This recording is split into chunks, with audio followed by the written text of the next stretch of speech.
wannan sirrin duk wanda yake tsoron wani azzalimi macuci kada ya cutar da shi, ga wannan sirrin daga manzan Allah.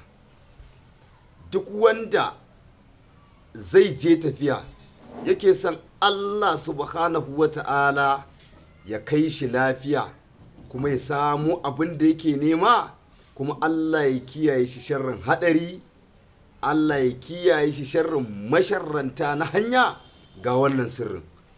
Wannan sirrin yana da girma wajen neman kariya daga dukkanin sharrin azzalimi ko macuci, kamar yanda annabi sallallahu alaihi wasallam ya ba mu wannan sirrin.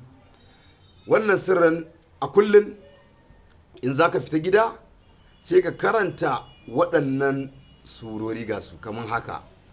Na farko za ka biya fatiha zuwa ƙarshe, sannan na biyu sai ka biya ayatul kursiyu, sannan na uku sai ka biya inna anzalnahu fi lailatul qadari zuwa ƙarshe, sannan sai ka biya li'ila fi quraishin ita ma zuwa ƙarshe, sannan sai ka biya qul a'udhu bi rabbil falaq kafa shi ita ma zuwa ƙarshe, sannan sai ka biya qul a'udhu bi rabbin nas ita ma zuwa ƙarshe.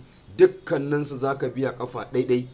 In ka biya a wannan ranan Allah zai kiyaye ka sharrin dukkan wani azzalimi ko macuci albarkacin annabi Muhammadu.